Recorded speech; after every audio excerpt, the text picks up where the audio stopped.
오늘은 로마서 11장 13절에서 24절까지 말씀입니다. 바울은 그의 사역이 많이 고되고 또 힘겨운 시간들을 보내었을 때도 결코 멈추거나 불평하지 않았던 그런 사역자였습니다. 그가 그 수많은 고됨을 경험하면서도 감사함으로 그 직분들을 감당할 수 있었던 이유가 무엇인가? 그것은 그가 받은 직분을 영광스럽게 여겼기 때문에 그렇습니다. 오늘 본문 13절에 보면 내가 이방인인 너에게 말하노라. 내가 이방인의 사도인 만큼 내 직분을 영광스럽게 여겼다라고 고백하고 있습니다. 사도 바울은 본인이 가지고 있는 그 직분을 상당히 영광스럽게 여겼고 그랬기 때문에 그 직분을 위해서 그의 인생을 걸고 살았음을 알 수 있습니다. 사람들은 자신에게 주어진 직분을 영광스럽게 여길 때 힘겨움이나 고됨도 기꺼이 감당하며 살아갈 수 있습니다. 하지만 자신이 하고 있는 그 직분을 영광스럽게 여기지 못하면 다른 사람들의 직분에 기웃거리게 되거나 아니면 자신에게 부여된 직분에 불평과 원망이 가득하게 됩니다. 그러니까 내가 하나님께서 부여하신 그 직분과 역할을 어떻게 여기느냐에 따라서 하는 자세나 태도가 달라진다라는 겁니다. 우리가 민수기 성경 공부를 했지만 민수기 16장에 보면 고라와 그와 함께 했던 레위인들 이제 모세와 아론의 반기를 들거든요. 반기를 들면서 그들이 어떻게 모세와 아론 너희만 그 위치에 그 자리에 서느냐라고 그렇게 말하며 반기를 들었어요. 근데 하나님께서 이 고라와 그 레위인들 반기를 들었던 자들에게 하셨던 말씀이 무엇이냐면 민수기 16장 9절에 보면 이렇게 말씀해요. 너희를 회중 앞에 서서 그들을 대신하여 섬기게 하심이 너희에게 작은 일이겠느냐. 그러니까 레위인들이 맡은 역할이 모세와 아론은 막 앞에 있으니까 대단히 커 보이고 우리는 왜 이런 일만 하느냐. 너희만 레위 지파냐. 이제 이렇게 반기를 들 때 그들의 직분을 작고 또 천하게 여겼기 때문에 그렇게 반응하는 거거든요. 그래서 하나님께서 너희가 지금 맡은 일이 작은 일이라고 생각하느냐라고 말하며 그 다음 절에 보면 어찌 너희가 아론을 원망하느냐라고 말씀하고 있는 거예요. 그들이 섬기는 직분을 영광스럽게 여겼다면 그 영광스러움 때문에 기꺼이 그 일들을 감당했겠지만 그들이 볼 때는 모세와 아론의 직분은 영광스러워 보이고 자기가 하는 일들은 너무나 작아 보였던 거예요. 우리가 우리에게 맡겨진 교회의 사역도 마찬가지라고 생각합니다. 작은 것 하나도 그것을 귀하게 여기면 그것에 올인하게 됩니다. 제가 예전에도 한번 말씀드린 것 같은데 예전에 사역했던 교회에서 참 잊혀지지 않는 집사님이 계시는데요. 그분이 찬양팀 리더도 아니고 그냥 싱어를 하는데 그 사역을 좀 부탁을 드렸는데요. 그걸 얼마나 귀하게 여기는지 몰라요. 그래서 목사님 저 같은 사람을 찬양팀 싱어로 맡겨주시다니 자기는 그게 너무 과분하대요. 근데 그분이 세상에서도 되게 좀 인정받는 그래서 사업을 하시는 분이었는데 그 밑에 직원들만 해도 100명이 넘어요. 회사를 가봤는데 회사를 운영하는 모습이나 또 일할 때 그 리더십이나 대단한 분이세요. 그런데 그 찬양팀 싱어를 하는데 그것을 너무나 영광스럽게 여기는 거예요. 연습을 할 때 결코 늦지 않아요. 뭐 다른 날 모여서 그때 제가 이제 2부 예배 찬양팀을 인도를 했었는데 그 찬양 팀원들 교제를 하면서 단합대회를 한다 결코 빠지지 않아요. 그 작아 보이는 한 시간도 귀하게 여겨서 얼마나 열심히 하는지 몰라요. 그분의 마음에 늘 그게 있어요. 지금도 연락이 되면 말씀하세요. 그때 그 사역을 맡겨주셔서 자기가 아직도 하고 있다고. 자기는 지금 이 하고 있는 직분이 너무나 귀하다고. 우리가 부여받고 하는 그 역할이 정말 너무나 작아 보이는 것 하나도 그것을 영광스럽게 여기는 사람과 내가 하고 있는 그 일을 영광스럽게 여기지 않는 사람은 하는 자세나 태도가 벌써 다르다라는 것입니다. 오늘 본문에 등장하는 사도 바울은 이방인의 사도라고 스스로 고백하고 실제로 하나님께서 그렇게 부르셨죠. 그리고 그것을 영광스럽게 여긴다라고 말해요. 당시의 사도들은 예루살렘을 중심으로 예루살렘의 리더들로 사역들을 했어요. 반면에 사도 바울은 온갖 고생을 하며 이방 땅을 다니며 복음을 전했어요.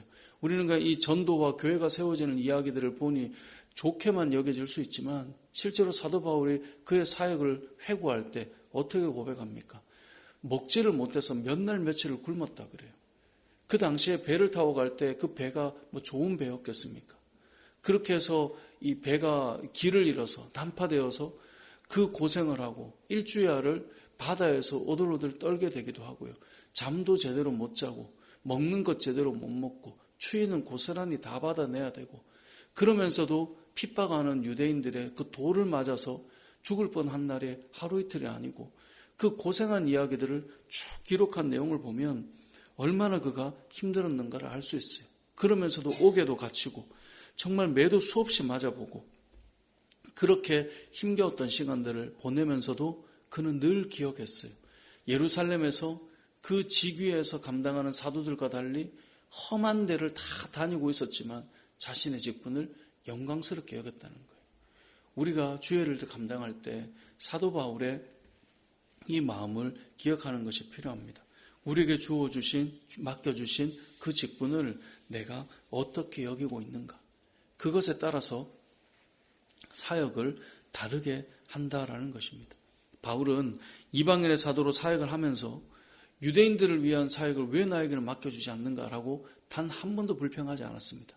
그러면서 오늘 본문 14절에 보면 우리가 어제 본문 그 전의 본문에도 쭉 연결되지만 그가 이방인들을 위해 사역을 하면서 그것이 유대인들에게 자극이 되고 때로는 시기함이 되어서 아니 이방인인데 어떻게 저렇게 하나님의 복을 받는가 그런 마음이 되어서라도 한 사람이라도 그들이 예수께로 돌아온다면 그것만으로도 그는 귀하다는 거예요. 이방인의 사도로 부름받아서 그의 사역에 온전히 쏟아부을 때 그것 때문에 그 열매와 결실로 인하여서 유대인들이 돌아오는 일들이 있다면 그것만으로도 충분히 기쁘다는 거예요. 유대인의 사도가 되지 않더라도. 그래서 오늘 본문 14절에 보면 이는 혹 내 고륙을 아무쪼록 시기하게 하여 그들 중에 얼마를 구원하게 하는 그 일, 그것만으로도 그는 영광스럽다라는 것이죠. 이 땅을 살아가면서 주님께서 우리에게 맡기신 직분들이 있습니다. 그 직분들을 맡아 감당할 때 그것이 얼마나 영광스러운가를 알게 된다면 그건 불평이나 원망의 거리가 아니에요. 주어진 일들을 맡을 때 작은 것 하나를 하는 것 같지만 그것이 너무나 귀하고 그것 때문에 어쩌면 평생 그 사역이 시작됐음을 기뻐하고 감사하는 그런 분들이 계시잖아요. 우리에게 주어주신, 우리에게 맡겨주신 그 직분을 영광스럽게 여기는 것, 그것을 우리는 너무나 귀하게 여길 줄 알아야 된다는 겁니다. 제가 첫 전임 사역을 할 때 거기 이제 새벽 예배 문을 늘 여는 권사님이 계셨어요. 연세가 참 많으셨는데 그 문을 여는 게 사실 이게 새벽 예배 교회 문을 여는 게 쉬운 일이 아니잖아요. 근데 그걸 이제 거기 교회는 이제 5시가 새벽 예배였는데 4시면 꼭 나오셔서 문을 여세요. 근데 그 일을 늘 감당하는데도 가보면 교회 이제 그때는 이제 교회가 사역자들은 30분 전에 교회를 가야 되는데 가면 늘 찬양하고 계세요. 여쭤봤어요. 힘드시지 않냐고. 그랬더니 이분이 하셨던 말씀이 본인의 평생에 이 사역을 하는 것이 자기 너무나 감사하대요. 그 백발의 연세가 많으신 권사님께서 지금은 이제 아주 연세가 많으셨을 텐데 거의 90 가까우실 텐데 지금도 그 일을 하고 계신지 모르겠습니다만 그 일들을 감당하며 나아가는 그 시간들 그걸 얼마나 귀하게 여기는지 몰라요.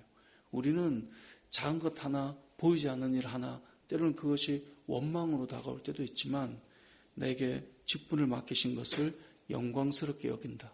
이 사도 바울의 정신은 우리 모두의 정신이 되어야 할 것입니다. 오늘 본문에서 우리가 알 수 있는 두 번째 메시지는 이방인들을 향한 메시지이기도 한데요. 우리가 하나님 앞에 교만하지 말아야 한다라는 겁니다. 자, 이방인들의 입장을 보면 이 바울이 이방인의 사도로 복음을 전해서 유대인들은 돌아오지 않는데 이방인들이 막 돌아오는 거예요. 그러면서 이방인들이 깨닫는 게 있죠. 너희가 원래 하나님의 택한 백성이라 하지만 지금 구원을 받는 자들은 우리들 아니냐. 우리가 나중에는 유대인들을 돌이키게 하는구나. 왜냐하면 사도 바울이 말한 것처럼 유대인들이 이방인들을 보고 이제 저들에게도 역사하시네라고 말하며 돌아온 일들이 일어나잖아요. 그러니까 이방인들의 입장에는 너희가 선민이라 말하지만 결국 우리로 인해서 너희도 돌아오게 되는구나. 이제 그렇게 해서 우쭐댈 수 있다는 거예요. 근데 거기에 대해서 사도 바울이 말하고 있는 겁니다. 20절에 보면 옳도다.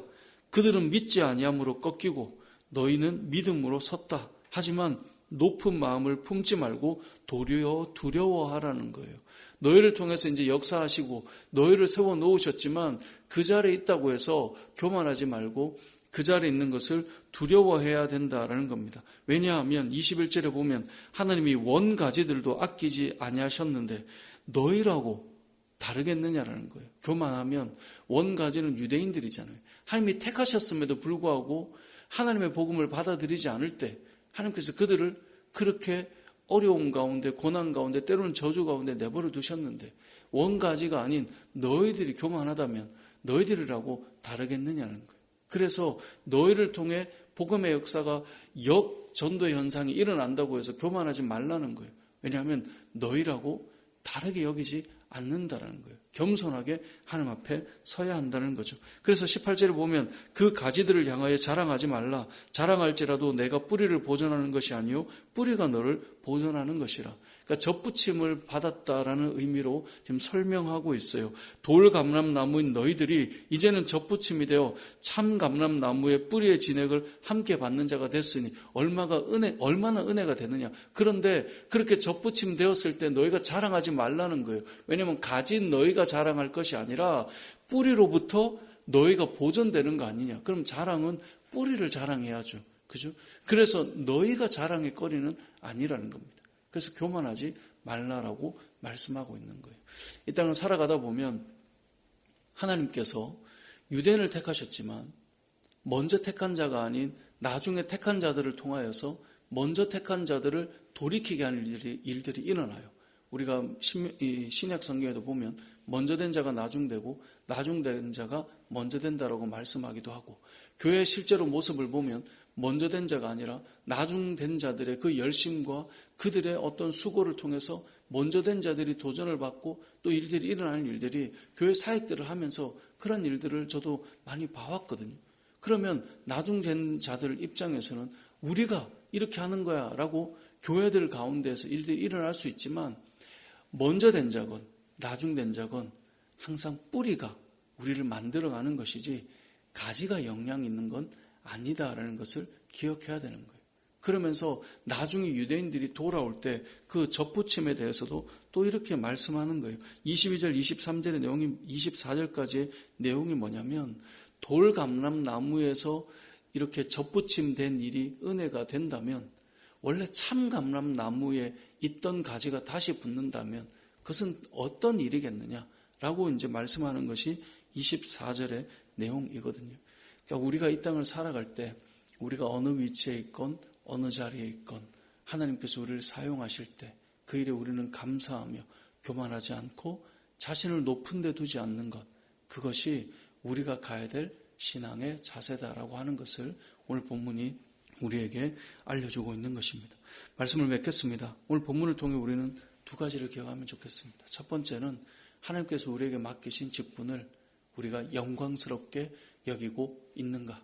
이것이 첫 번째이고요.